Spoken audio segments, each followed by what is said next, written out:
Ser acidentalmente afortunado não é a forma de existir.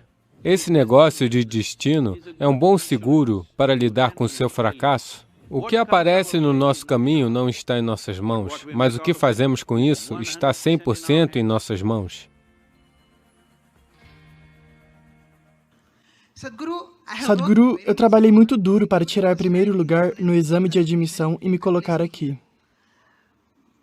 Porém, meu irmão me disse que foi o meu destino que me colocou aqui. Foi realmente o meu destino? Ou foi o meu trabalho duro que me colocou aqui? Onde o seu irmão entrou?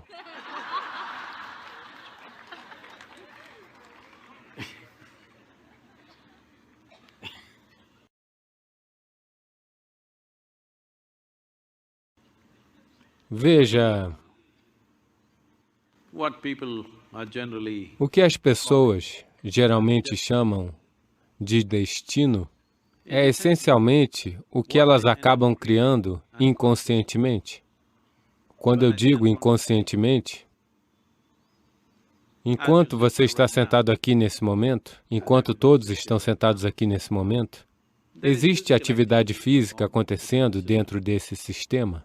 Existe o processo mental, existe a atividade emocional e, é claro, as energias de vida estão ativas. A cada momento, estamos recebendo centenas de informações, esteja você consciente ou não. Então, se eu lhe fizer uma pergunta, desde essa manhã, do momento em que você acordou até agora, dessas 4 dimensões de atividade, quanto você conduziu conscientemente? Que percentual você acha? Poucas coisas. Que percentual você acha? 25%. Você é um homem muito generoso? Está bem abaixo de 1%. Se você andar dali para lá, haverá 25 tipos diferentes de cheiros dos quais você não está consciente, mas que o corpo registra e grava. Existem centenas de tipos diferentes de sons que o corpo registra, dos quais você não está consciente. Dessa forma, ao longo do dia e da noite, acordado e dormindo, isso está acontecendo. Quando você só está consciente de menos de 1% da sua atividade, definitivamente a vida parecerá acidental. Olá? Quando 99% das coisas que você está fazendo inconscientemente, definitivamente a vida parecerá acidental. Se o acidente... Veja, isso aconteceu. Uma pessoa caiu na rua e teve uma lesão cerebral. Depois disso, de repente, ela começou a entender matemática de uma forma maravilhosa. Mas isso aconteceu somente com uma pessoa. Outras milhares de pessoas que fraturaram o crânio nunca se recuperaram disso ou morreram, ou aqueles que viveram com muitas restrições. Então, ser acidentalmente afortunado não é a forma de existir. Portanto, sempre que um acidente agradável acontece, nós dizemos que é o destino. Alguns de vocês até dizem, Deus está fazendo coisas comigo. Quando é que você fez uma parceria com Ele, eu não sei. Então,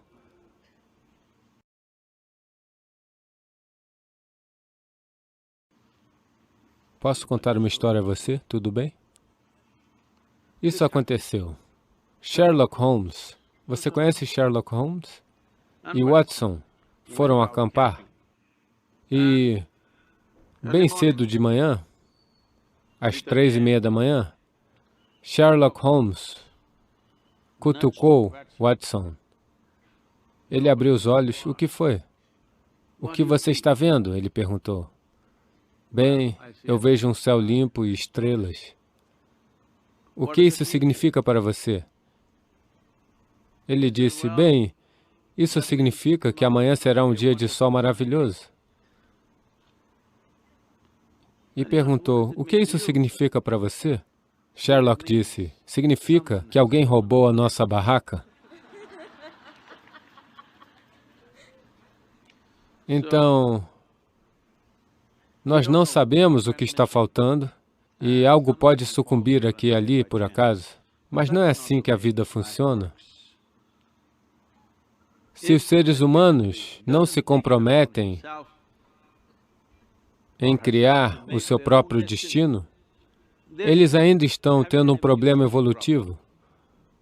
Ou seja, eles ainda não estão completamente lá. Porque ser humano significa isso, que nós podemos conduzir a nossa vida conscientemente. Ser humano significa isso, que nós podemos elaborar nossa vida da forma que quisermos. Mas esse negócio de destino é um bom seguro, nenhuma influência interestelar sobre você. É você. Seja como for, há 1 milhão de impactos sobre nós, mas o que fazemos disso ainda somos nós, não é? O que é jogado em nós não está nas nossas mãos. O que aparece no nosso caminho não está em nossas mãos, mas o que fazemos disso está 100% em nossas mãos. Eu preciso lhe contar isso.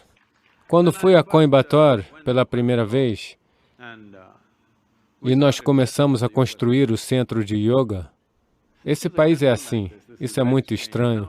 Agora estão todos batendo palmas, mas naquela época só havia boatos. Ou eles estão usando drogas, estão fazendo outra coisa, estão aqui para matar a vida selvagem, matar tigres, matar elefantes, todo tipo de coisas. Rumores foram se espalhando, até mesmo a imprensa divulgava esse tipo de coisa. Em seguida, centenas de pessoas famosas da cidade se reuniram e disseram: esse yoga está se espalhando como se fosse uma doença.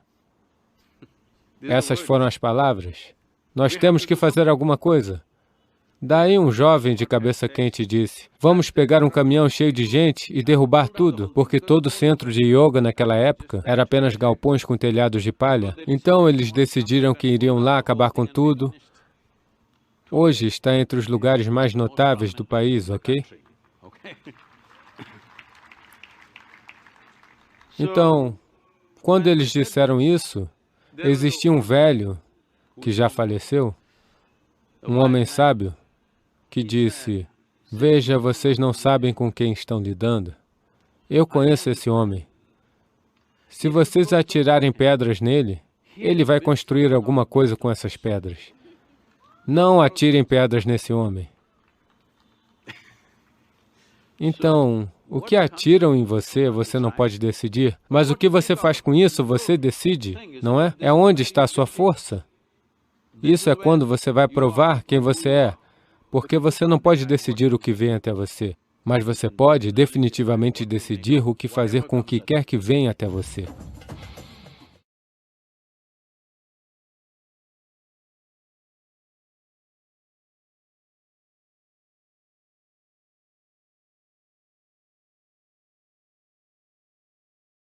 Mesmo sem fazer qualquer atividade, você ainda pode manifestar o que você quer se você organizar essas 4 dimensões em uma direção e mantê-las inabaláveis nessa direção por um certo período de tempo. Agora ele acredita que Shiva vai fazer isso por ele, que isso vai acontecer. Então Shiva vai vir e trabalho humano nesse planeta. Primeiro, achou expressão na mente. Depois, se manifestou no mundo exterior. As coisas maravilhosas que nós temos feito nesse planeta e as coisas horríveis que nós temos feito nesse planeta, ambas vieram da mente humana. Portanto, se estamos preocupados com o que criamos nesse mundo, é extremamente importante, em primeiro lugar, aprender a criar as coisas certas em nossa mente. Como nós mantemos a nossa mente? Se não temos o poder de manter as nossas mentes da maneira que queremos, o que nós criamos no mundo também vai ser muito acidental e desorganizado. Assim, aprender a criar nossas mentes da maneira que queremos é a base da criação do mundo que queremos. Existe uma história maravilhosa na tradição yógica. Num certo dia, um homem foi caminhar. Ele foi para uma longa caminhada. Acidentalmente, sem querer, ele caminhou para dentro do paraíso. Sortudo, não é? Ele foi apenas dar uma caminhada e aterrissou no paraíso. Após essa longa caminhada, ele se sentiu um pouco cansado. Então, ele pensou: estou cansado, eu gostaria de poder descansar em algum lugar. Ele olhou ao redor e ali havia uma bela árvore, debaixo da qual existia uma grama muito fofa. Então, ela era convidativa, ele foi e deitou sua cabeça ali e adormeceu. Passado algumas horas, ele acordou. bem descansado e pensou, eu estou bem descansado, mas eu estou sentindo fome, eu gostaria de ter algo para comer. E ele pensou sobre todas as coisas boas que ele sempre quis comer em sua vida e instantaneamente todas essas coisas apareceram na sua frente. Você precisa entender que lá o serviço é assim. Pessoas famintas não fazem perguntas. A comida veio e ele comeu. O estômago ficou cheio e então ele pensou, meu estômago está cheio, eu gostaria de ter alguma coisa para beber. Todas as coisas boas que ele sempre quis ter para beber, ele pensou sobre elas e todas elas apareceram na sua frente. Pessoas que bebem também não fazem perguntas. Então ele bebeu. Agora, com um pouco de álcool nele, você sabe, Charles Darwin disse, todos vocês eram macacos, suas caudas caíram. Não eu, Charles Darwin disse, que vocês eram macacos e suas caudas caíram e então vocês se tornaram humanos. Sim, definitivamente a cauda caiu. Mas o macaco, no yoga, nós sempre nos referimos a uma mente não estabelecida como markata, que quer dizer macaco. Por que estamos nos referindo à mente como um macaco é? Quais são as qualidades de um macaco? Uma coisa sobre um macaco é o seu movimento desnecessário. E outra coisa sobre o macaco é, se eu disser, você está macaqueando alguém, o que isso quer dizer? Imitação. Macaco e imitação se tornaram sinônimos. Assim, essas duas qualidades essenciais de um macaco são, em grande parte, as qualidades de uma mente não estabelecida, movimentos desnecessários. Você não precisa aprender isso de um macaco, você pode ensinar isso para o macaco. E a imitação é um trabalho constante da mente. Portanto, quando essas duas qualidades estão ativas, a mente é referida como um macaco. Então esse macaco se tornou ativo dentro dele. Ele apenas olhou ao redor, pensou, o que diabos está acontecendo aqui? Eu pedi por comida, a comida veio. Eu pedi por bebida, a bebida veio. Devem existir fantasmas por aqui. E os fantasmas vieram. Os fantasmas vieram, eles vão me cercar e me torturar, ele pensou. Imediatamente, os fantasmas o cercaram e começaram a torturá-lo. Então ele começou a gritar de dor e disse, eles vão me matar. E ele morreu. Ele acabou de dizer que era um cara de sorte. O problema é que ele estava sentado debaixo de uma kalpavriksha, ou uma árvore do desejo. Ele pediu por comida, a comida veio. Pediu por bebida, a bebida veio. Por fantasmas, os fantasmas vieram. Por tortura, a tortura veio. Ele pediu pela morte, a morte aconteceu. Agora não procure por essas kalpavrikshas na floresta. Você mal consegue encontrar uma árvore hoje em dia.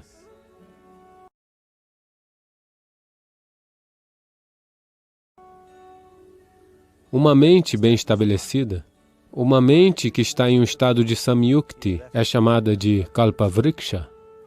Se você organizar sua mente a um certo nível de organização, ela, por sua vez, organiza o sistema todo. Seu corpo, suas emoções, suas energias, tudo se organiza nessa direção. Uma vez que essas suas 4 dimensões, seu corpo físico, sua mente, suas emoções e as fundamentais energias de vida estiverem organizadas em uma direção, uma vez que você esteja assim, tudo que você deseja acontece sem mesmo levantar um dedo mindinho, na verdade. Auxiliar isso com a atividade ajudaria, mas, mesmo sem fazer qualquer atividade, você ainda pode manifestar o que você quer. Se você organizar essas 4 dimensões em uma direção e mantê-las inabaláveis nessa direção por um certo período de tempo, agora mesmo o problema com sua mente é que a cada momento ela está mudando de direção. É como você querer viajar para algum lugar e a cada 2 passos, se você continuar mudando de direção, a chance de você chegar ao destino é muito remota, a menos que isso aconteça por acaso. Portanto, organizar nossas mentes e, por sua vez, organizar o sistema inteiro e essas 4 dimensões básicas de quem você é nesse momento, em uma direção, se você fizer isso, você próprio é um kalpavriksha. Qualquer coisa que você deseja vai acontecer. Porém, agora mesmo, se você olhar para a sua vida, tudo o que você desejou até agora, se isso acontecesse, você estaria acabado. Tudo e todos que você desejou, se tudo isso aterrissasse em sua casa hoje, você conseguiria viver com isso?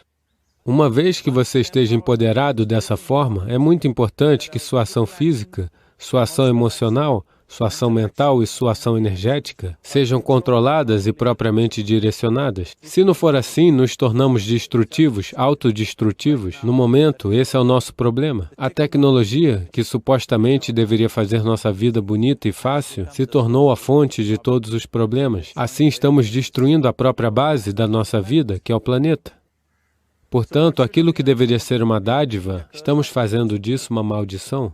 O que nos trouxe níveis incríveis de conforto e conveniência nos últimos 100 anos ou mais, também se tornou uma ameaça à nossa vida, simplesmente porque não estamos agindo conscientemente. Nós estamos em um estado de ação compulsiva.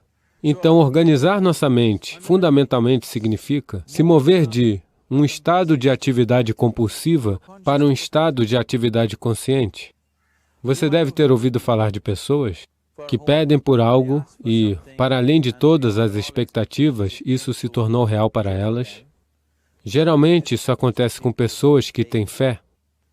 Agora, vamos dizer que você quer construir uma casa. Se você começar a pensar, eu quero construir uma casa. Para construir uma casa, eu preciso de 5 milhões, mas eu tenho apenas 50 rúpias no meu bolso. Não é possível, não é possível, não é possível. No momento que você diz não é possível, você também está dizendo eu não quero isso.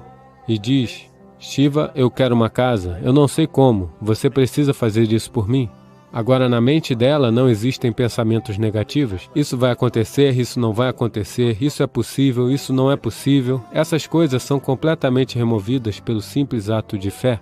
Agora ele acredita que Shiva vai fazer isso por ele e que isso vai acontecer. Então Shiva vai vir e construir sua casa? Não, eu quero que você entenda. Deus não vai erguer um dedo mindinho por você. O que você chama de Deus é a fonte da criação. Como um criador, ele tem feito um trabalho fenomenal, não resta dúvida sobre isso. Você poderia pensar numa criação melhor do que essa? Está na imaginação de alguém pensar alguma coisa melhor do que o que existe agora? Portanto, como um criador, ele fez seu trabalho maravilhosamente bem. Porém, se você quer que a vida aconteça da maneira que você quer, porque nesse momento, o ponto crucial da sua felicidade e do seu bem-estar é esse. Se de fato, se você está infeliz, a única e somente única razão pela qual você está infeliz é que a vida não está acontecendo da maneira que você acha que ela deveria acontecer. É apenas isso. Portanto, se a vida não está acontecendo da maneira que você pensa que ela deveria acontecer, você está infeliz. Se a vida acontece da maneira que você pensa que ela deveria acontecer, você está feliz. É tão simples quanto isso. Então, se a vida tem que acontecer da maneira que você acha que deveria acontecer, primeiro de tudo, como você pensa, com quanto foco você pensa, quanta estabilidade existe em seu pensamento e quanta reverberação existe no processo de pensamento, determinará se seu pensamento se tornará uma realidade ou se será apenas um pensamento vazio. Ou como não criar nenhum impedimento para o seu pensamento ao criar um processo de pensamento negativo. Essa possibilidade, algo é possível ou não é possível, está destruindo a humanidade. O que é possível e o que não é possível não é da sua conta, é trabalho da natureza. Seu trabalho é apenas batalhar pelo que você quer. Nesse momento, você está sentado aqui. Se eu lhe perguntar 2 questões simples, eu quero que você apenas observe isso e responda. Nesse momento, de onde você está sentado, você pode simplesmente voar? Você diz não. Nesse momento, de onde você está sentado, você pode se levantar e andar? Você vai dizer sim. Qual é o embasamento disso? Por que você diz não para voar e sim para caminhar? Por causa da experiência passada de vida. Muitas vezes você já se levantou e caminhou, nunca voou. Ou, em outras palavras, você está usando a experiência passada de vida como embasamento para decidir se alguma coisa é possível ou não. Ou, em outras palavras, você decidiu que o que não aconteceu até agora não pode acontecer em sua vida no futuro. Isso é uma desgraça para a humanidade e o espírito humano. O que não aconteceu até agora nesse planeta pode acontecer amanhã. Os seres humanos são capazes de fazer isso acontecer amanhã. Portanto, o que é possível e o que não é possível não é da sua conta. Isso é trabalho da natureza. A natureza vai decidir isso. Você apenas vê o que você realmente quer e batalha por isso. E se seu pensamento é criado de maneira poderosa, sem qualquer negatividade, sem qualquer pensamento negativo, derrubando a intensidade do processo de pensamento. O primeiro e o mais importante é que você deve ser claro o que você realmente quer. Se você não sabe o que você quer, a chance de criar isso não surge.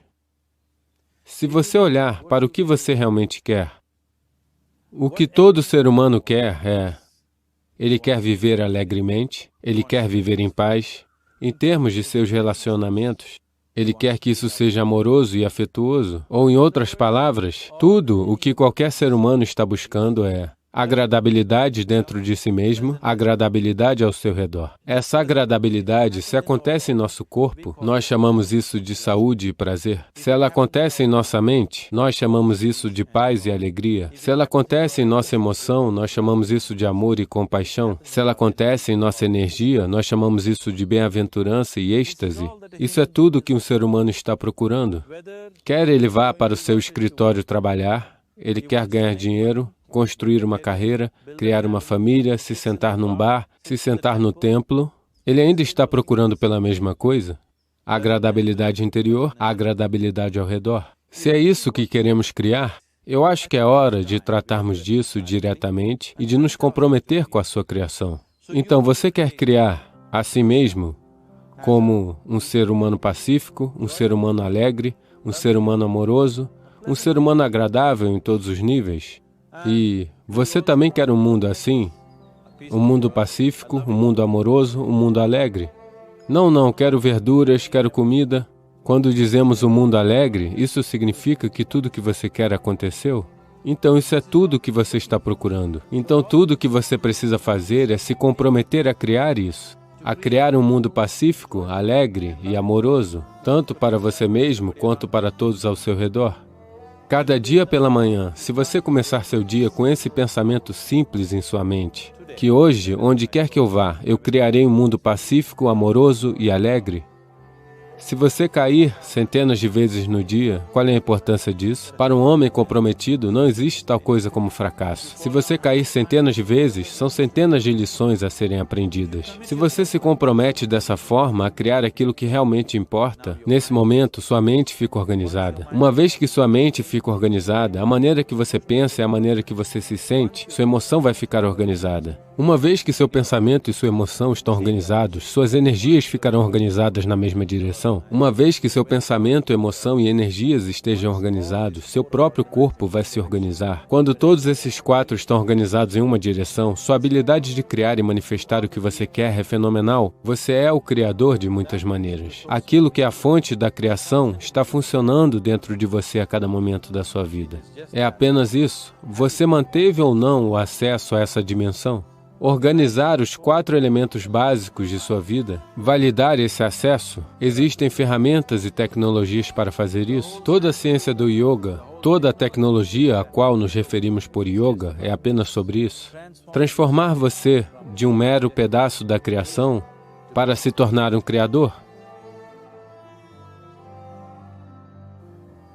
É meu desejo e minha bênção que todo ser humano nesse mundo tenha esse acesso à fonte da criação dentro de si, para que então ele possa funcionar aqui como um criador, não apenas como um pedaço de criação.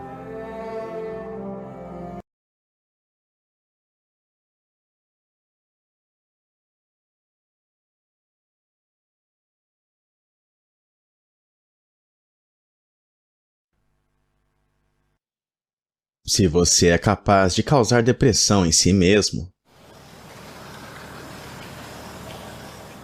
eu digo isso não sem me preocupar com sua doença, e nem por falta de compaixão, mas porque esta é a natureza do que está acontecendo com você. se você está causando depressão em si mesmo. Você é capaz de gerar uma grande quantidade de emoções e pensamentos intensos, mas na direção errada. Se você não tiver emoções muito fortes, pensamentos muito intensos sobre algo, você não tem como ficar deprimido. É simples assim. Você está gerando pensamentos e emoções que trabalham contra e não junto a você. Então, você é forte o suficiente para causar depressão em si mesmo. Porque para você causar uma doença mental em si mesmo, a não ser que você seja patologicamente doente, que é só um número pequeno de pessoas, o resto são todos autocriados. A maioria é uma criação própria. Poucos são patologicamente doentes, isso é, eles não conseguem evitar, simplesmente vêm de dentro por causa da genética ou outros fatores. Quase todos aqui, se nós os treinarmos na direção de um tipo de processo mental e emocional, e os pressionarmos um pouco com situações externas, quase todos vão perder o equilíbrio mental. E se tornarão clinicamente doentes. Eles podem ser levados à loucura, estou dizendo, porque a linha entre a sanidade e insanidade é tênue. E as pessoas continuam forçando. Você fica furioso. Você está puxando a linha. É uma linha tênue. Na verdade, quando você fica com raiva, você sabe que está forçando. Daí a expressão, fiquei bravo com ele. Você não está louco com alguém, você está apenas enlouquecendo. Não tem como ficar louco com alguém. Você está apenas forçando os limites da sua sanidade em direção à insanidade, por um certo tempo e voltando. Faça uma coisa, todos os dias tente isso. 10 minutos por dia. Tente sentir muita raiva contra alguém. O quê? Você verá que dentro de 3 meses, você estará clinicamente lá. Sim. Tente se você quiser. Porque, se você continuar forçando, você fica com raiva e volta atrás. Você fica com raiva e volta atrás. Um dia você não será capaz de voltar atrás. É assim. No dia que você não será capaz de voltar, aí estará clinicamente doente. Você tem que compreender que mesmo se ficar com raiva por um momento, você já está doente. Talvez não tenha recebido o certificado de diagnóstico. Eles não esfregam de certificado na sua cara de que você se foi. Mas, se você está indo, não é? Você pensa que tem o direito de fazer birra. Pensa que tem o direito de ficar com raiva das pessoas. Você pensa que é seu privilégio ficar deprimido para conseguir a atenção de alguém. Continue com esse jogo. Um dia você não será capaz de voltar. Continue cruzando a linha todo dia. Um dia você vai ver que não consegue cruzá-la de volta. Nesse dia, você precisa de um médico. Till then. Até então, todos precisaram de um descanso de você. Mas no dia que você não conseguir cruzar de volta, eles descansarão, porque agora eles podem te pegar e entregar para o médico. Por outro lado, você está temporariamente enlouquecendo, todos os dias, muitas vezes por dia. Eles não têm como te mandar para um hospício, eles têm que te aguentar, sua família, amigos e as pessoas à sua volta. If you get at least truly clinically ill, we can hand you over. Tem um templo em Tamil Nadu, sabe? Onde eles acorrentam você e te mantêm lá. Onde não tem hospital, nem hospital para doenças psicológicas. Tem um templo que alguém criou que supostamente traz as pessoas de volta à sanidade. Então as famílias apenas os levam até lá e os deixam lá. Eles são algemados e deixados no templo. Você dá um dinheiro para eles, eles te alimentarão. e você estará lá, como um animal, amarrado. Eu penso que se hospitais fossem assim, muitas pessoas não ficariam loucas. Elas manteriam sua sanidade. Agora é muito luxuoso. Se você fizer hospitais extremamente confortáveis, será um incentivo para ficar doente. E você tem motivos na sua vida para adoecer, desde a infância. Você teve o máximo de atenção apenas quando ficou doente. Quando você estava feliz, eles gritaram com você. Quando você gritava de alegria, eles berravam com você, adultos.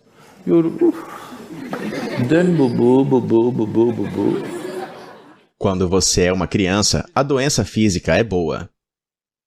Porque você vai receber a atenção de sua mãe, do seu pai, de todos à sua volta. E você não precisa ir para a escola nesse dia. Então você aprende a arte de ficar fisicamente doente. Mas assim que você se casar, você vai aprender a arte de ficar mentalmente doente. Porque se você quiser atenção, você senta num cantinho e age deprimido. As pessoas vão te dar atenção. Então, continue jogando esse jogo. Um dia você não será capaz de cruzar a linha de volta. Nesse dia, você estará clinicamente doente. Infelizmente. De várias maneiras. Não somente na que eu disse agora, de muitas maneiras diferentes. Eu diria que 70% das doenças do planeta são autocriadas. Mesmo se você pegar uma infecção, existe um jeito. Se você se mantiver de um certo jeito, fisicamente e mentalmente, o vírus ou a bactéria não funcionarão do mesmo jeito como funcionam com outra pessoa. Se você se estabelecer dessa forma, não importa o que esteja acontecendo. De qualquer maneira, eu tenho que ir e fazer isto, isso e isso. Não tem nenhuma interrupção disso. Nos últimos 29 anos, não cancelei nenhum programa sequer. Porque estou com febre, resfriado, ou isso ou aquilo. Não importa o que esteja acontecendo, o que você tem para fazer, de qualquer maneira você tem que fazer. Você não pode dar as costas, seja pelo seu comprometimento ou por você ter um chefe daquele jeito. De um jeito ou de outro, se isso acontecer, aí você vai ver que não vai ficar doente com frequência. Porque se você estiver febril, você tem que ir mesmo assim. Se é verão, você vai mesmo assim, certo? Não, muitas pessoas não vão. Está um pouco quente lá fora, elas não vão trabalhar. Está um friozinho lá fora, elas não vão trabalhar. Chovendo um pouquinho, elas não vão trabalhar. Um floco de neve, elas não vão trabalhar. Isso é só o clima. Então, para cada mudança de tempo, se você tem o conforto de se cobrir com uma manta e se deitar, assim que você cria a situação, seu corpo vai aprender a ficar doente o mais frequente possível. Se você mantiver essa forma, não importa o que for. De qualquer forma, eu tenho que ir e fazer o que eu tenho que fazer. Você vai ver que seu corpo dará um salto de volta o mais rápido possível, mesmo se pegar os piores tipos de infecções. Então, você só precisa estabelecer as condições necessárias para a saúde, os incentivos necessários para promover a saúde. Tanto para você quanto para seus filhos, caso você os tenha. Não promova incentivos para a doença. Se a criança está doente, observe-a de longe. Nunca chegue abraçando. Ela sabe que este é o pior momento da vida dela. E ela sabe que tem que melhorar rápido. E dê a melhor das atenções quando ela estiver alegre. Você vai ver como ela naturalmente aprende de dentro dela. A própria química dela aprenderá que compensa estar alegre e que não compensa ficar doente. Se você deixar isto claro para a sua própria biologia e sua própria química e a todos ao seu redor, você vai ver que as pessoas não ficarão doentes tanto quanto ficam agora. Então, estabeleça isso para si. Você verá que terá uma saúde melhor. Se você é capaz de virar sua mente desse jeito, também é capaz de virá-la desse jeito. Eu quero que você entenda isso. Não, eu não sou assim porque meu pai me abusou quando tinha 7 anos de idade. Se você sabe toda essa besteira, você também pode dar a volta por cima, não é mesmo? Está na hora. Você tem que entender.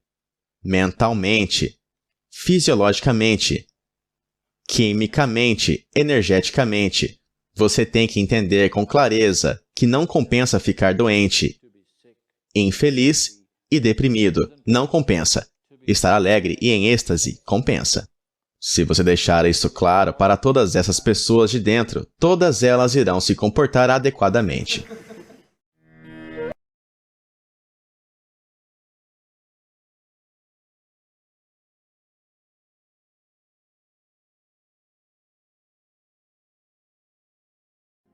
Ou você pode deixar seu passado se tornar o futuro.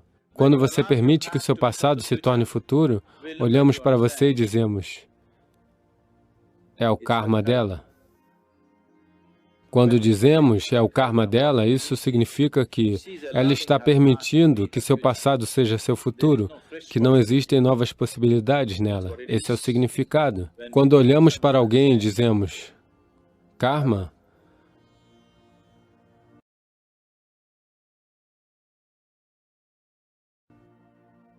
estamos apenas dizendo que eles estão permitindo que seu passado se torne seu futuro, que não há futuro para eles realmente, que ele se repetirá. Então, quando você diz, estou trabalhando em um caminho espiritual, o que você está tentando dizer em um nível, a afirmação que você está fazendo é que você não quer que seu passado se repita enquanto futuro.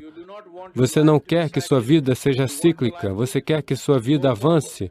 Você não quer fazer parte do ciclo. O último mantra que você estava entoando agora é Punarapi Jananam, Punarapi Maranam. Significa que esse ciclo, eu quero quebrá-lo de alguma forma. Porque quando você entra em um ciclo, depois de entrar em um momento circular, você não vai a lugar nenhum. Se você diz que alguém está andando em círculos, o que a expressão significa para você? Significa simplesmente que ele não está chegando a lugar algum, não é? Então, quando dizemos é o karma dele, é isso que estamos dizendo, que ele não vai chegar a lugar nenhum, porque no círculo, ele acha que esta é uma nova jornada, porque ele tem uma memória muito curta. Todo mundo está em um estado de demência. O que é antes do ventre de sua mãe, ou o que é no ventre de sua mãe, ele também não se lembra. Eles estão em estado de demência, então o círculo parece novo. Toda vez que passam por ele, parece novo. Eles são como animais em um circuito. Você sabe, no circo, eles colocam animais em um circuito. Isso é exatamente assim. Na Índia, particularmente na cultura yógica, provavelmente está lá em algum lugar no... Talvez esteja nos próprios Yoga Sutras, esse exemplo. Eles são comparados aos bois do moinho de óleo. O que eles fazem com os bois no moinho de óleo é que eles os cegam. Isso significa que eles os vendam. Eles amarram algo sobre seus olhos ou amarram tudo assim e simplesmente deixam isso.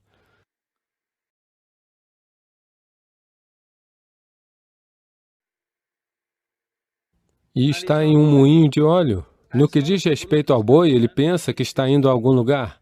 É como se você estivesse em uma esteira. Parece que você está indo a algum lugar, mas você não está indo a lugar nenhum. Isso é karma. Portanto, essa dimensão para a qual você está olhando nesse momento está em dois níveis. Um já aconteceu, o outro está acontecendo. Então, 83 delas aconteceram. Se você quiser falar em números, a 83ª aconteceu, mas ainda está acontecendo.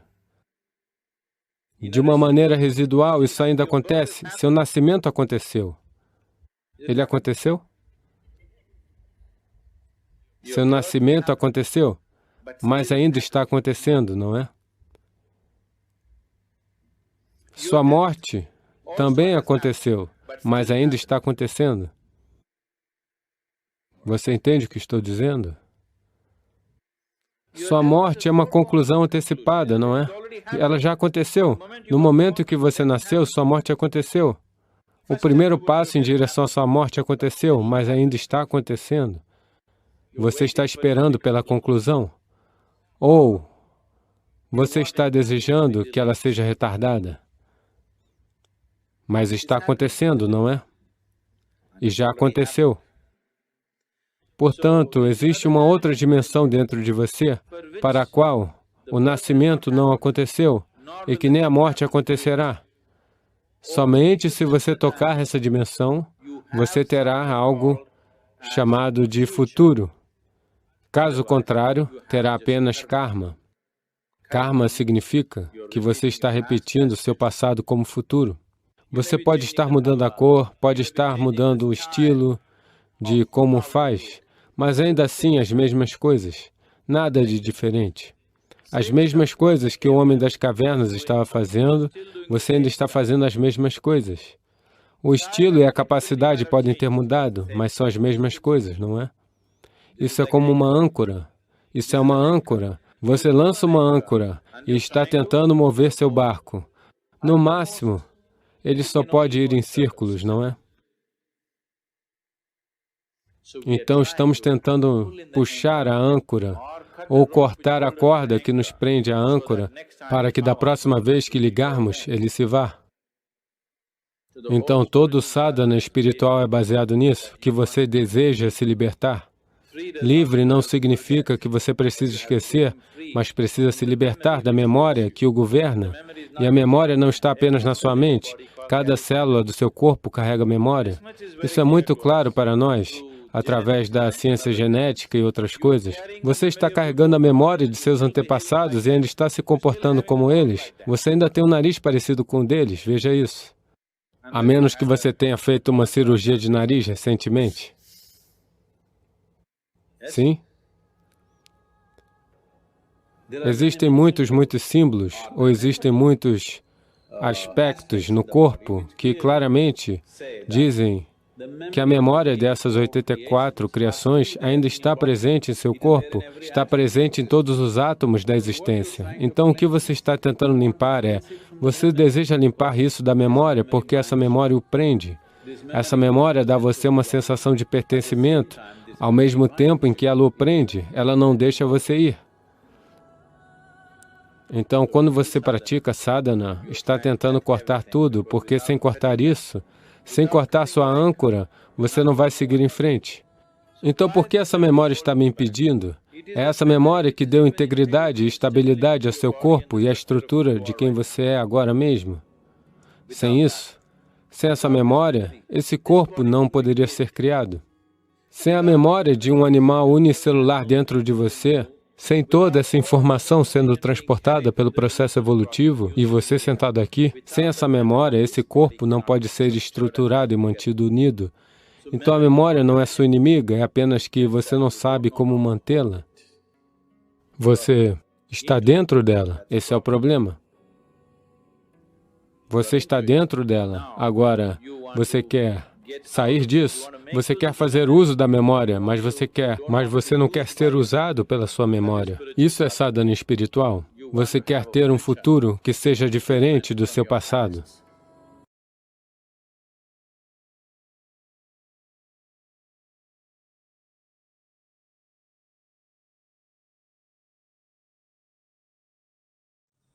Sadhguru, atualmente muitas pessoas são diagnosticadas com problemas de tireoide, hiper ou hipotireoidismo. Embora estejamos consumindo sal iodado, os problemas de tireoide ainda são predominantes. Qual é a causa do aumento desses problemas?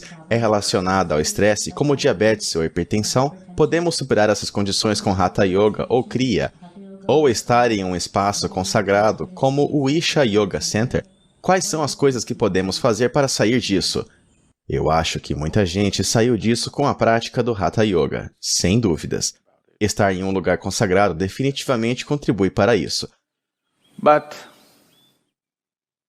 Mas essa exteriorização bastante difundida de desequilíbrio da tireoide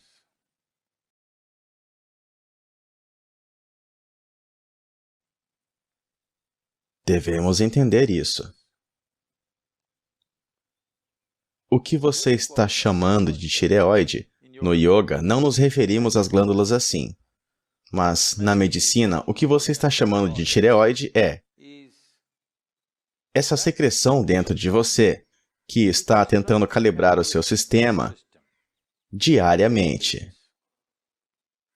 É apenas calibrar quanta digestão deve acontecer, quanta energia deve ser produzida, quanta gordura deve ser produzida, quanto músculo deve ser construído. Tudo está tentando calibrar sua estrutura física. Sua estrutura física está intimamente ligada à sua estrutura psicológica. Hoje, há evidências substanciais para mostrar a você que se você se sentar aqui e pensar na montanha, sua função glandular vai funcionar de uma certa maneira. Se você pensar em um tigre, ela vai funcionar de outra. Se pensar num oceano, ela vai funcionar de outro jeito. Se pensar em um homem ou mulher, vai funcionar de outra maneira. Apenas um pensamento. Nada. Sem contato com a montanha, sem contato com o tigre, sem contato com o homem, mulher ou oceano. Apenas um pensamento fará flutuar a função glandular. Estou dizendo que é o quão preciso o sistema é, que está tentando calibrar tudo para manter você em um bom lugar. O problema com você é que você precisa de um carro de boi. Porque você é o elo perdido. Você precisa de um carro de boi, mas eles te deram uma boa nave espacial. Cada detalhe fará um mundo de coisas acontecerem, simplesmente se você tocá-lo. Uma onda de coisas acontecerá no sistema. Simplesmente se você olhar dessa forma e chegar a uma conclusão sobre a árvore, isso passará por muitas variedades de substâncias químicas. As funções glandulares serão alteradas. Onde quer que você esteja, em Mumbai, Nova York ou Londres, basta olhar para a situação na qual você está andando. Talvez, socialmente, você se acostumou com essas coisas, mas olhe para o tipo de atmosfera em que você está entrando. A quantidade de coisas que estão acontecendo, nenhuma delas contribui para essa vida. Você pode ter se ajustado a isso. Talvez agora não possa viver fora destas cidades, mas isso é outro assunto. Mas a vida que você não está buscando esse tipo de atmosfera. Assim, o número de variações que estão acontecendo dentro de você não está ao seu favor. Glandular dysfunction is just one manifestation. Uma função altamente calibrada da função glandular, uma coisa é a tireoide. É facilmente perceptível. A primeira coisa, seus parâmetros fisiológicos e psicológicos são prejudicados um pouco, simplesmente por causa da interferência. E outra dimensão é, qual é a interferência que está acontecendo dentro de você? Seus próprios padrões psicológicos. Outra dimensão de interferência é que tipo de comida está entrando em você. Não há como você comer nada hoje que não esteja quimicamente contaminado. Se você está comendo comida super orgânica, são poucos produtos químicos orgânicos que eles estão usando. Chegou a esse ponto. É muito difícil comer algo que acabou de crescer na floresta intocada. Você pode arrancar alguma coisa e comer. Isso é muito, muito pouco. Nem mesmo uma pequena porcentagem de pessoas é capaz de comer mais isso. É tudo do mercado. E o que entra no mercado é sobre mais, não sobre o quê. E também, nesse país, todas essas coisas se foram agora, não se preocupe. Minha avó. Todos os dias, o vendedor de vegetais, eles costumavam ir na casa com uma cesta. Somente pela manhã eles teriam colhido. Às 7h30, 8 horas, eles estão à porta. Quando eles chegam, e ela vai olhar para isso, quando ela quer comprar, ela não permite que o vendedor de vegetais toque neles. Eles arrancaram e trouxeram. É fresco, só agora saiu da planta, mas se tem que entrar em equilíbrio, ou se ela tem que escolher 1, 2, 3, 4 assim, ela não deixa que eles toquem. Isso não é para manter as bactérias afastadas. Ela não quer que aquela mulher ou esse homem toquem nos vegetais que seus filhos e netos comerão. Ela vai tocá-lo de uma certa maneira, apalpá-lo, acariciá-lo, vai olhar assim, assim. E então, ela vai cortar e fazer isso. Não pense que isso é tudo uma brincadeira. Se todas essas coisas estão faltando em sua vida, você tem que tomar pílulas para administrar a sua função glandular. E não há maneira de tomar uma pílula, e você pode manter o equilíbrio, você pode suprimi-lo.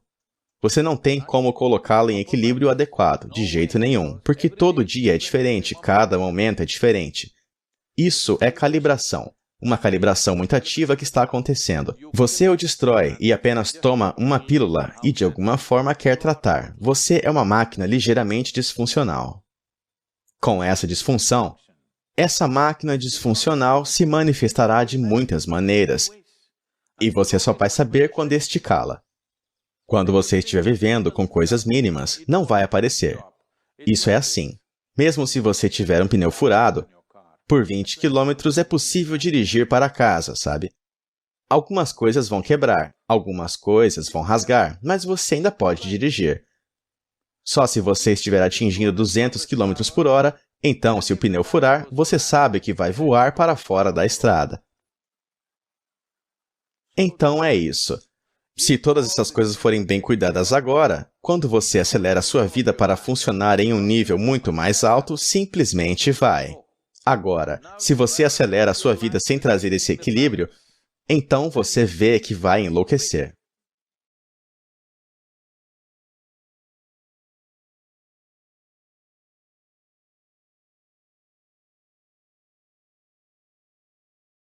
Sadhguru, quando certos jovens enfrentam problemas ou dificuldades como fracassos, separações, perdas e afins, alguns procuram drogas ou bebidas alcoólicas em vez de resolver o problema e encontrar soluções. Então, eu quero saber qual é aquela última esperança em que uma pessoa pode se agarrar, mesmo quando ela estiver totalmente destruída por dentro.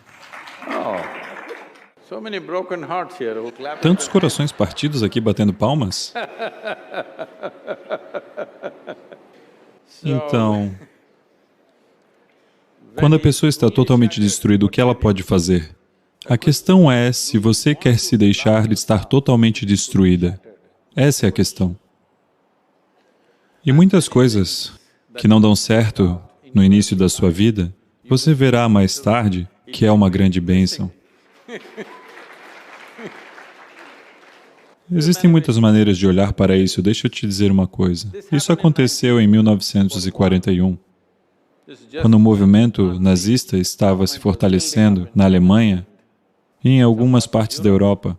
Então, um dia, na Áustria, um bando de soldados alemães apareceu e invadiu as casas. Uma família judia, uma família rica, eles destruíram a casa e levaram os adultos, tudo foi roubado. E essas duas crianças, uma menina de 12 anos e um menino de 8, foram levados embora. Elas foram levadas para uma estação ferroviária. Era final do mês de novembro, dezembro, época em que estava começando a ficar muito frio. Então elas foram mantidas na estação ferroviária por 3 dias porque os trens não chegavam. Meninos, garotos sendo garotos, começaram a jogar futebol. Eles estavam jogando futebol e, de repente, o trem chegou. O trem não é um trem de passageiros. É um trem de carga, um trem de mercadorias. Então, quando o trem chegou, os soldados vieram e levaram apressadamente todos para dentro dos vagões que estavam lá. Todo mundo entrou e o menininho e a menina também entraram, mas o menininho esqueceu de calçar seus sapatos. Ele deixou os sapatos lá fora e eles o empurraram para dentro do vagão. Portanto, ele foi sem sapatos. A irmã dele, uma menina de 12 anos, viu o irmão, criança, chegando descalço e ficou brava com ele. Ela o segurou pela orelha, deu-lhe um safanão, xingou-o bastante, deu-lhe um tapa. Ela disse, seu idiota, já temos problemas suficientes e agora você vem sem sapatos? Por quê? Na Alemanha, no inverno, sem sapatos significa que você pode perder os pés. Então ela estava brava com isso. Na próxima estação, meninos foram separados das meninas. Depois de 4 anos, depois que a guerra acabou, ela saiu do campo de concentração e descobriu que 17 membros de sua família, incluindo seu irmãozinho, tinham todos desaparecidos. Nenhum registro, nenhum sinal deles, eles simplesmente evaporaram. Naquela época, a única coisa que a incomodava eram as últimas coisas que ela disse ao seu irmãozinho. Ela amava o irmão, mas as últimas poucas coisas que ela disse a ele foram coisas tão terríveis que ficaram na sua mente e a perturbaram. Essas foram as últimas palavras que eu disse a meu irmão e depois disso nunca mais vou vê-lo, ele se foi. Desde então ela fez um voto.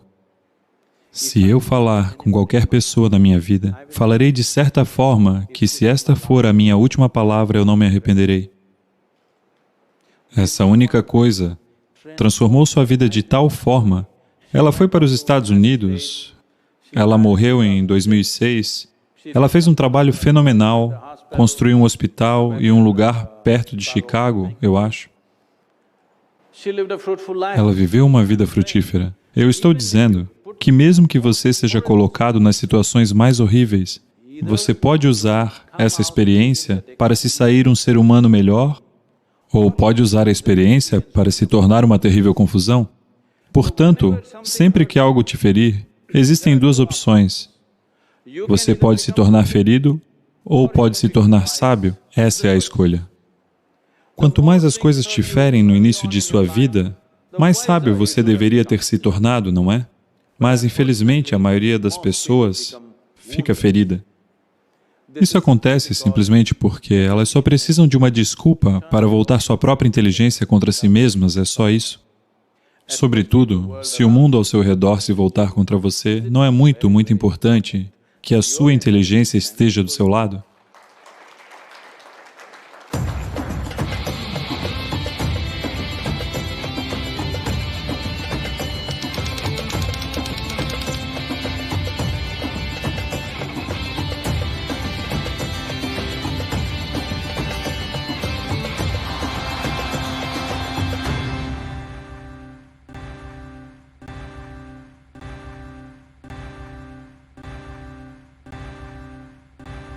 Sadhguru, você pode falar sobre...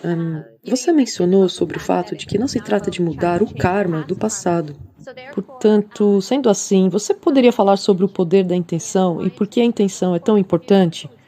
E você deu belos exemplos no livro demonstrando que você pode estar fazendo a mesma coisa, mas a intenção da pessoa, a intenção dela faz toda a diferença para, acumular mais karma ou não.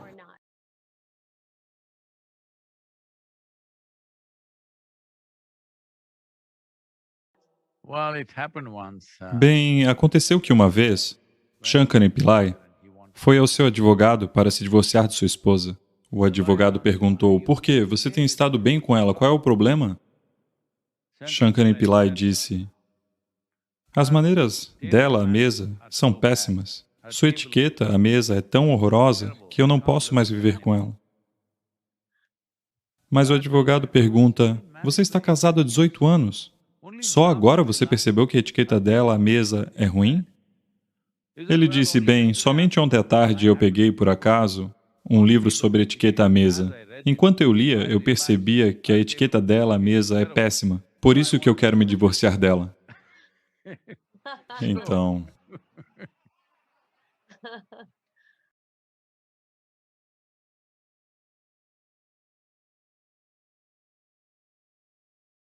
Portanto, as pessoas estão constantemente mudando suas intenções. Agarrar-se a uma certa intenção significa agarrar-se a um plano básico. O resto do plano pode seguir qualquer direção, seja como uma linha reta, como uma curva ou um zigue-zague, nós não sabemos. Existem muitas situações na vida, mas a intenção básica tem que ser mantida firme. Sua intenção não pode se manter firme a menos que você mude a sua identidade, no sentido de que, se a sua identidade for muito sobre o seu corpo, o seu intelecto ou suas emoções, então você só pode operar enquanto um indivíduo. Portanto, sua intenção é muito importante, mas ao mesmo tempo, mais do que a intenção é uma consequência do tipo de identidade que você assumiu. Se você assumiu uma identidade de ser uma pessoa muito forte, então você verá, mesmo com as melhores intenções, as piores coisas podem acontecer. Eu preciso lhes dizer que as coisas mais horríveis no planeta aconteceram com as melhores intenções. Pessoas que acreditavam estar fazendo coisas maravilhosas fizeram as coisas mais horríveis. Pessoas que ainda hoje acreditam estarem fazendo a obra de Deus, neste momento estão fazendo as coisas mais terríveis no mundo. Porque a intenção, sem dar um jeito na identidade, pode se tornar uma arma muito poderosa. A coisa mais importante é dar um jeito na identidade. Quão pequena é a sua identidade ou quão ampla é a sua identidade vai determinar até mesmo qual é a sua intenção. Sua capacidade de desenvolver uma intenção, que tipo de intenção você tem, por favor, entenda isto. Alguém que está cometendo um crime, ele também tem uma intenção forte.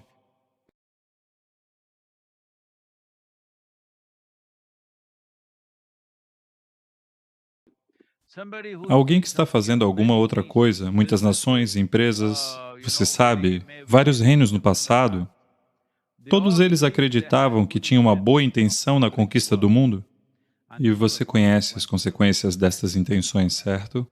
Nós sofremos com o imperialismo. Talvez nem tanto aqui, você também sofreu em certa medida, mas em outras partes do mundo, na África, na Ásia, nós conhecemos os frutos do imperialismo, o que nós passamos por causa disso. Mas em suas mentes, suas intenções eram intenções poderosas e maravilhosas.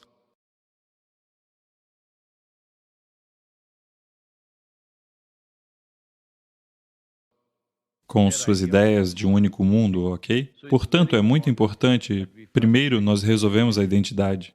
Se você der um jeito na identidade, não como uma identidade limitada, mas como uma identidade cósmica, então as intenções fluirão naturalmente. Veja, seja com o que for que você tenha se identificado, com aquilo você sempre tem as melhores intenções. Você não precisa cultivar essas intenções. Você tem um bebezinho? Agora, você não precisa pensar, eu só farei coisas boas a esta criança. Bobagem, você nem precisa. Você não precisa nem de um pensamento como esse. Porque você o vê como sendo seu. Naturalmente, toda a intenção estará lá. Você só tem que ver o mundo como sendo seu. Você tem que ver este universo como sendo seu. E ele é seu.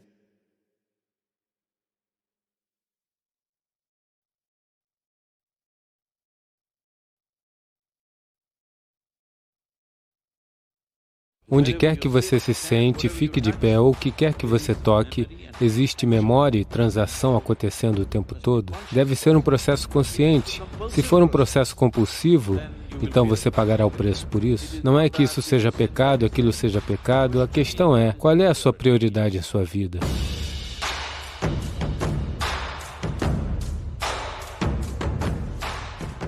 Sadhguru, como uma pessoa pode permanecer comprometida com alguém em um relacionamento? É natural amar alguém e ainda sentir atração sexual por outras pessoas? Qual deve ser a conduta adequada a se seguir ou como lidar com isso? Veja, existe integridade psicológica, existe integridade emocional, mas existe integridade biológica também. Integridade não significa moralidade. Integridade significa que você cria uma situação que funciona melhor para você. Então, quando dizemos integridade, suponha que eu diga que existe uma certa integridade em meu corpo, isso significa que ele é forte e resistente a muitas coisas, não é? Isso não significa que eu estou moralmente preso a algo. Então, estou falando sobre, eu quero que você entenda a palavra integridade nesse contexto. Nós estamos falando sobre integridade em termos de força dessa vida. Então, se for isso, é verdade.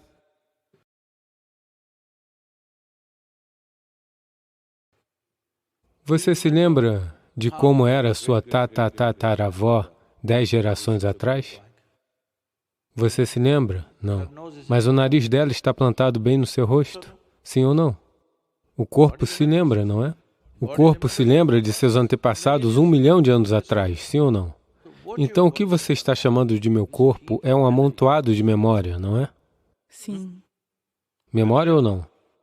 Veja, do Nepal você veio agora para Shillong. Você come um monte dessa comida de Meghalaya. Seus traços não vão mudar, porque seu corpo se lembra. Qual é a sua genética, não importa o quê. Ou você começa a comer, digamos, comida de vaca ou comida de cachorro, seu corpo não vai ficar confuso e se tornar um cachorro ou uma vaca, porque tem memória evolutiva nisso. Faça o que quiser, ele nunca se confunde, não é? Você começa a pensar, eu sou um cachorro, e começa a latir como um, ainda assim o corpo não muda. Sim ou não? Mentalmente você pode, mas o corpo tem uma memória tão profundamente enraizada. Portanto, todo esse corpo que você tem é essencialmente uma certa integridade de memória. Se ele perder essa integridade de memória, você verá que ele se tornará vulnerável a muitas coisas. Agora, a natureza do corpo é tal que qualquer coisa que você toque com um certo nível de envolvimento, ele irá absorver naturalmente essa memória. Não mentalmente, mas fisicamente irá absorver essa memória. Tradicionalmente, nessa cultura, chamamos isso de Runana Bandha. Você já ouviu essa palavra? Runana Bandha. O que isso significa é a memória física que você reúne. Porque as pessoas, sabe, você verá isso com as pessoas, digamos que em suas casas eles vão e se sentam em um só lugar. Isso vai, normalmente as pessoas mais velhas que você vai ver, elas querem ir e se sentar no mesmo lugar. Elas não sentarão em outro lugar. Você já percebeu isso? Sim. Até o seu cachorro, ele vem, se ele quiser sentar aqui, ele vai cheirar isso, vai cheirar aquilo, vai cheirar aquilo. E depois de muito procurar, ele vai se instalar naquele lugar em particular.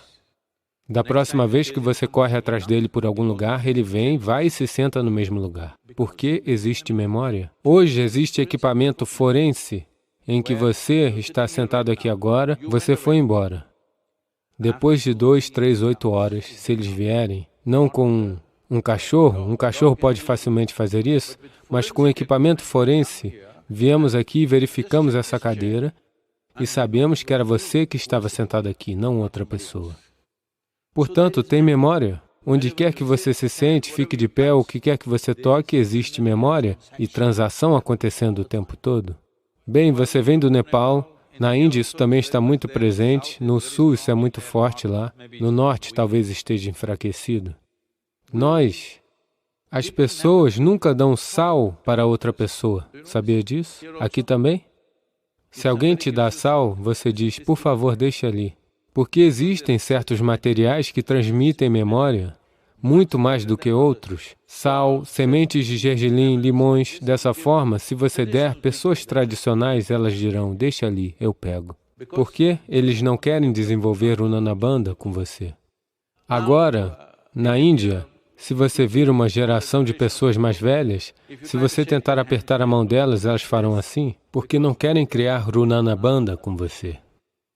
Porque a ideia é manter a integridade da memória do seu corpo de tal forma que ele não se torne vulnerável a outras coisas, que você se torne uma vida muito íntegra.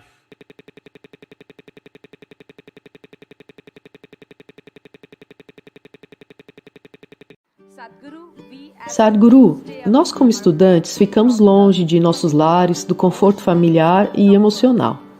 Em termos de nossas carreiras, saímos em busca de pastos mais verdes. Com isso, buscamos companhia no sexo oposto. Algumas pessoas entram em relacionamentos que gradualmente progridem para a intimidade física. Sadhguru, então a questão é, por que nós, enquanto geração, não podemos discutir isso abertamente? Ou o sexo antes do casamento ainda é um tabu? Veja, isso não é um tipo de prescrição, isso é uma necessidade individual. Agora, devemos entender o seguinte, nesta sociedade, lidávamos com a sexualidade humana da seguinte forma. Antes de uma menina atingir a puberdade, elas eram nomeadas. Este é o menino com quem você vai se casar. Na idade de 6 ou 7 anos, eles não se casam, mas dizem sempre para ela, o filho do seu tio, esse rapaz, você vai casar com ele, você vai casar com ele, dizem para ele, você vai casar com ela. Então eles não se viam, não se conheciam, não tem nada acontecendo, mas emocionalmente eles estão vinculados. Antes que se tocassem fisicamente, queriam que estivessem emocionalmente ligados de uma forma poderosa. Então esta é a técnica da cultura, a forma como lidavam com isso. Então quando você alcança ou atinge a puberdade, quando o seu corpo desabrocha para certas possibilidades, nesse momento suas emoções já estão com alguém, então você maneja o seu corpo, você não se descontrola, porque suas emoções já estão vinculadas a alguém. Então, quando elas chegam aos 15, 16, a garota se casa. Quando eles chegam aos 17, 18, o rapaz se casa. Eles vão trabalhar na agricultura ou no comércio ou qualquer que seja a atividade deles. Então, um aspecto importante da vida da juventude está resolvido. Uma coisa é o emocional, outra coisa é a necessidade física. Ambos estão resolvidos desde cedo. E é claro, naquele tempo os filhos chegavam dentro de 1 ou 2 anos. Então eles se engajavam e se ocupavam e a vida seguia, certo? Hoje em dia nossas vidas mudaram, porque quando você termina os estudos, a maioria das pessoas tem no mínimo 24, 25 anos de idade. Doutorado quer dizer 30 anos, o quê? 35? Eu não sei. Depende de quão bonzinho é o seu professor.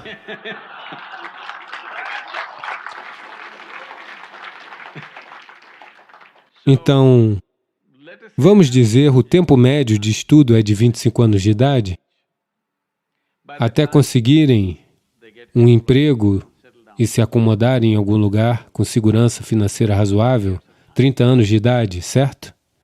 O pico da função hormonal humana é entre 15 e 30 anos.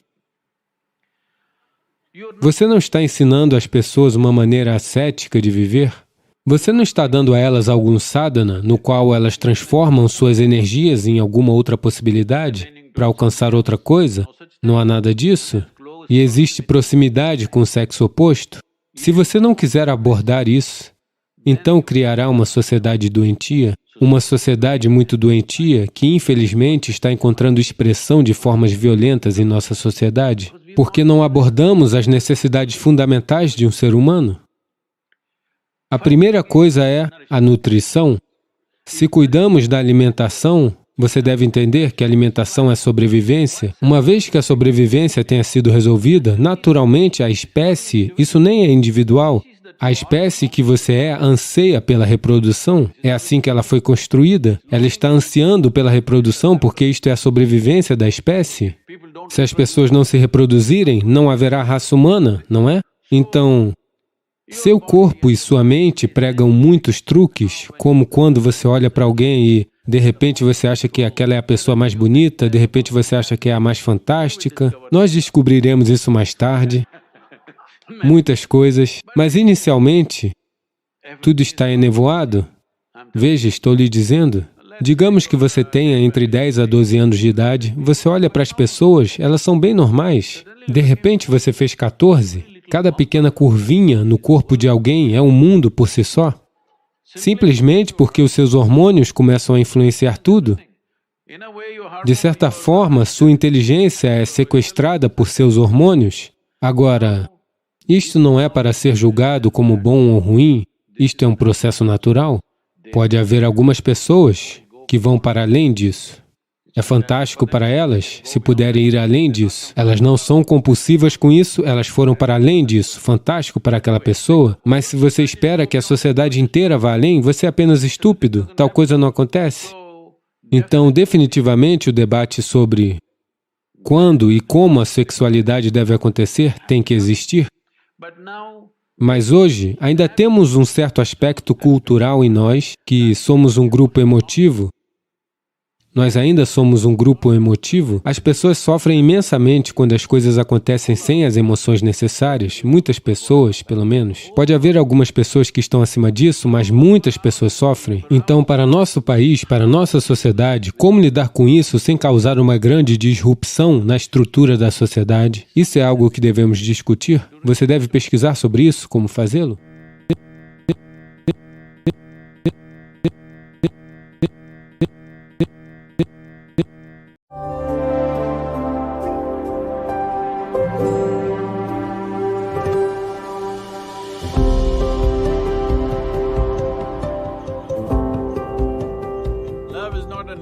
O amor não é um instrumento de conveniência, é um processo de autoaniquilação. Você está pronto para, de alguma forma, se desmoronar? Sabe, cair de amores significa que algo de você tem que cair. Portanto, precisamos entender isso. Se algo maior que você mesmo precisa acontecer com você, aquilo que você fez de si próprio, ou seja, a sua criação, deve desmoronar. Só então algo da criação do Criador lhe tocará. Estar apaixonado significa apenas isso, que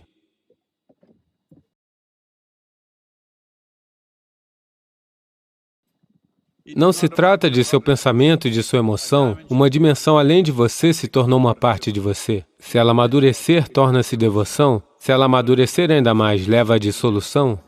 Então, que você seja abençoado com essa possibilidade de que algo além de você lhe aconteça.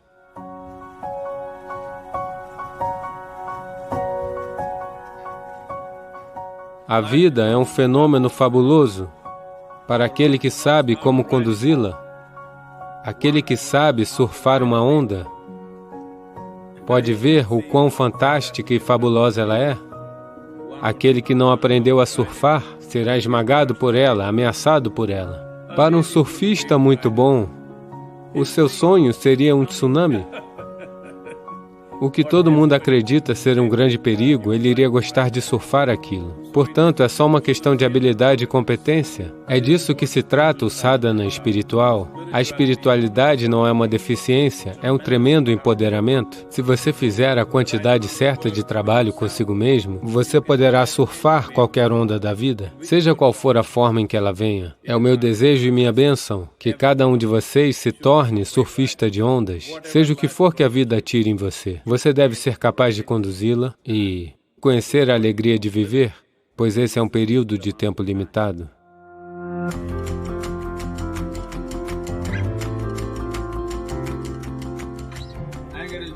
A raiva não é uma ação, é apenas uma reação.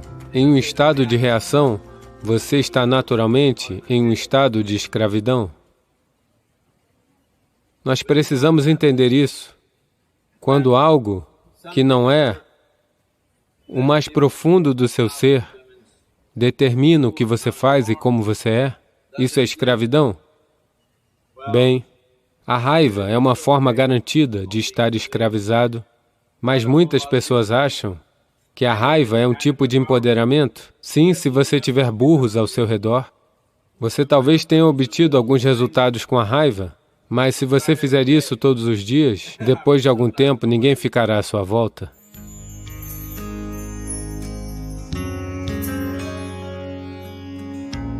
Quem você é inteiramente criação sua. Então, pelo menos, a maneira como você é deveria ser como você gostaria. Se você não é nem mesmo como você gostaria, por que o resto do mundo deveria suportar você? Essa única coisa você deve fazer. Essa é uma responsabilidade fundamental. E isso é algo que você merece, que você deveria ser como você gostaria. Isso significa que, pelo menos quando você está sozinho, você está bem. Quando nós lidamos com o mundo, existem muitos desafios, mas pelo menos quando você estiver sozinho, você tem que ser um acontecimento maravilhoso. Isso é algo que você precisa fazer. É isso que significa processo espiritual, que você se tornou como você gostaria. Bem, algumas pessoas vão gostar de você, outras pessoas não vão gostar de você. Mas se você não for do jeito que você gostaria, então qual é o sentido? Isso é o que karma significa, que a sua vida é criação sua. Faça com que isso aconteça, que a sua vida seja uma experiência agradável para você mesmo. Assim que isso acontecer, você verá que de alguma forma todos gostarão de você. Sempre existirão algumas pessoas que não gostam de nada. Tudo bem, é da liberdade delas fazerem isso. Porém, o mais importante é que você está acontecendo da maneira que você quer ser. Vamos fazer acontecer. Engenharia interior, eu estou lhe dizendo. Você tem que se engenhar da maneira que você quer. Do contrário, qual é o sentido de viver aqui?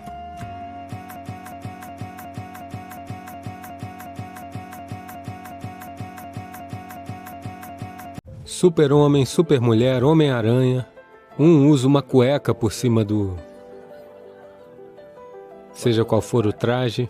O outro usa um cinto sobre a cueca. O outro coloca ela na cabeça. Nós queremos seres humanos normais e sensatos. Não queremos seres super-humanos. Isso é uma grande virtude, não pense que é um problema.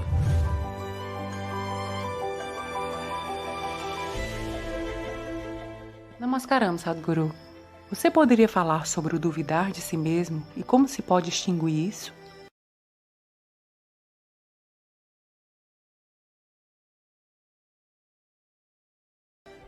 É bom duvidar de si mesmo? Eu sei que todo mundo está lhe dizendo, acredite em si mesmo, acredite em si mesmo. Eu diria, por favor, duvide de si mesmo. Se algo der errado, você sempre observe, pois pode ter sido você. Primeiro, é o que eu tenho te ensinado todo esse tempo. O que quer que esteja dando certo ou errado na sua vida, a primeira coisa é ver. Talvez fui eu quem causou isso? Olhe com atenção, se não foi você, daí então olharemos para os outros. Em vez de duvidar dos outros à sua volta, é melhor duvidar de si mesmo. Talvez você não tenha feito aquilo direito, mas isso não está me permitindo. Não, você vai andar com mais sensatez. Os então chamados idiotas confiantes estão pisando em tudo e em todos e seguindo.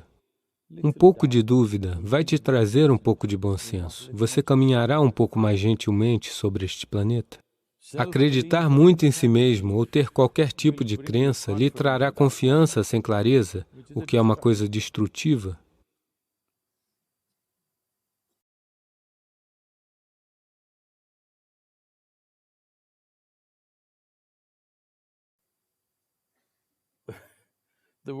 O mundo, o nível de degradação que ocorreu a este planeta e a vida ao nosso redor, tudo foi por causa de confiança sem clareza.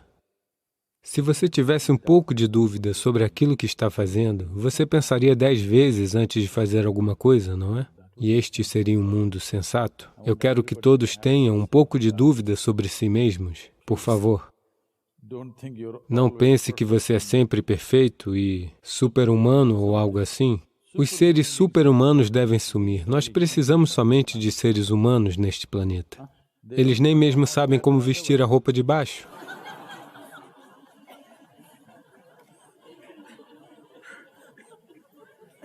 Nós não gostamos desse tipo de gente.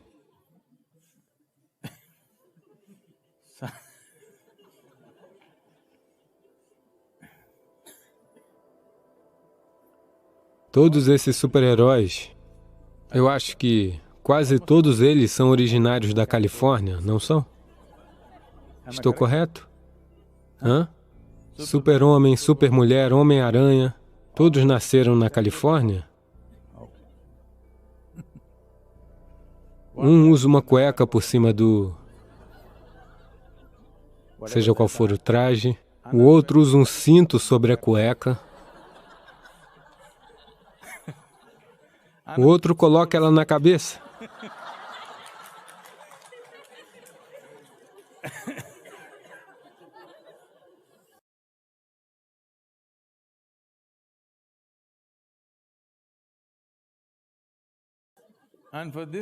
E por isso eles são super? Não. Nós queremos seres humanos normais e sensatos. Não queremos seres super-humanos. Porque eles sempre fizeram coisas estúpidas. Pessoas que pensam que são super sempre fizeram coisas estúpidas, idiotas e prejudiciais à vida. Nós queremos seres humanos sensíveis, normais e alegres. Nós podemos ter uma vida bonita aqui. E seres humanos normais devem sempre duvidar de tudo que eles estão fazendo, porque você não tem uma visão completa da existência. Você só vê a existência em pequenos pedaços, sempre. Com pequenos pedaços, se você tiver muita confiança, você é uma criatura perigosa. Com pequenos pedaços, nós sabemos como fazer pequenas coisas. Não sabemos como conduzir toda a existência, certo? É melhor estar em dúvida a respeito de si mesmo. É uma grande virtude, não pense que é um problema. Não olhe para os idiotas superconfiantes que estão pisoteando este planeta e pense que você quer ser como eles.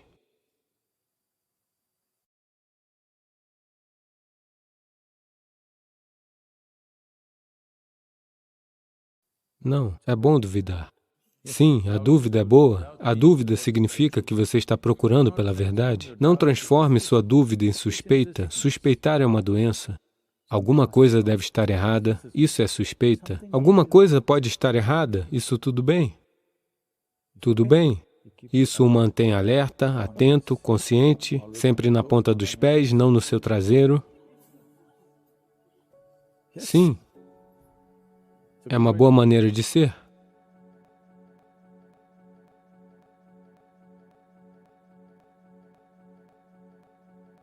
Se você quer se cultivar para ser uma certa possibilidade, então você precisa manter a integridade da memória. Isso é o que Runana Bandha significa. Você mantém sua memória física ao mínimo. Uma interação sexual é algo onde uma grande quantidade de memória é levada de um para o outro. Portanto, sempre, não nessa sociedade, em qualquer outro lugar, desde sempre as pessoas viram a vantagem de manter essa memória ao mínimo. Se você tornar essa memória muito complexa, você verá que ficar tranquilo se tornará muito difícil depois de algum tempo. Haverá prazer, mas não haverá alegria em sua vida. Você pode observar as pessoas, não sigo o que estou dizendo, você pode observar as pessoas, elas terão prazer, elas vão rir o tempo todo, mas você olha para elas, não existe alegria nelas, não existe tranquilidade, porque a tranquilidade vai embora com memória excessiva. Isso não é só com a sexualidade, tem muitas outras coisas que você faz assim. Agora, você vê isso muito nas sociedades ocidentais. Aonde quer que eu vá, especialmente na América, as pessoas vêm, Sadhguru, onde está meu abraço? Eu digo, deve estar com você. Por que está comigo? Não é como em um determinado momento, quando você se sente próximo de alguém, você o abraça. É como se o tempo todo você tivesse que tocar as pessoas. Porque os psiquiatras de hoje estão analisando essas coisas e dizendo que é porque eles não foram suficientemente tocados por suas mães e pais desde cedo. Quando eles crescem, desejam desesperadamente tocar alguém o tempo todo. Todas essas coisas têm um sério impacto na vida de uma pessoa, quanto contato físico quando a criança nasce. Isso determinará quanto contato físico eles desejarão mais tarde.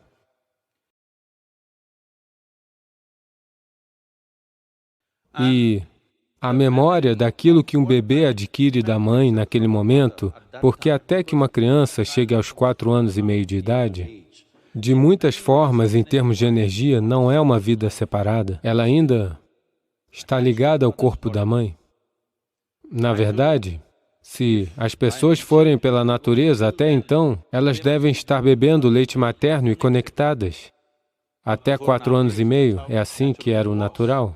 Portanto, a energia não amadurece. Nessa altura, quanto mais e mais memória você pegar da mãe, é melhor e melhor para fortalecer este. Mas uma vez que a criança começa a sair e se torna um indivíduo, a vida está se organizando, as pessoas vêm a mim e dizem, Sadhguru, você pode abençoar minha filha, você pode abençoar meu filho. A primeira coisa que pergunto é, quantos anos? Se eles disserem 15, 16, 18, tudo bem. Se eles tiverem mais de 21, eu digo não, porque eu te abençoando, a bênção não irá para o seu filho. Você ainda pode pensar emocionalmente, esse é meu filho, mas no que diz respeito à vida, ela se tornou totalmente separada. Geralmente, o curso da vida é considerado como aproximadamente 84 anos, ou 1008 ciclos da Lua. Os ciclos da Lua e nosso corpo estão muito diretamente conectados. Só porque os corpos de nossas mães estavam em sincronia com os ciclos da Lua, nós nascemos. Do contrário, nós não nasceríamos, não é?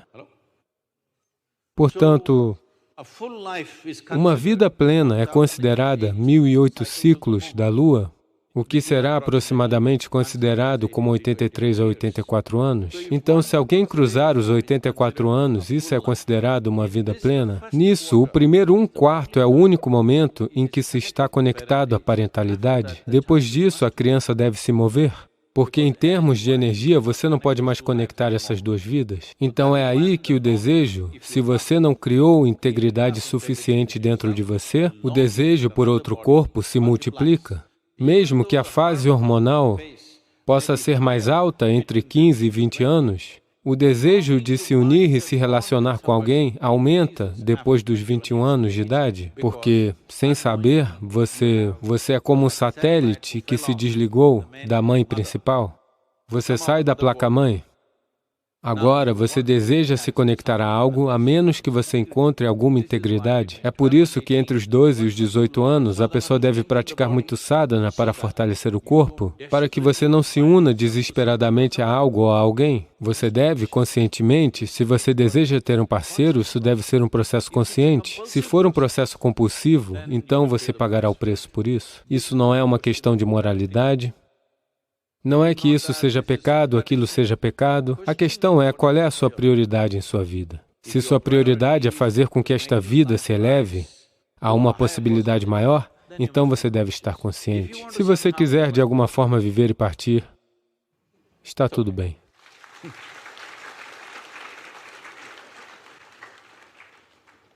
Obrigada, Sadhguru. Sinto muito se desencorajei. Você apenas respondeu a minha pergunta, Sadhguru. Muito obrigada por isso.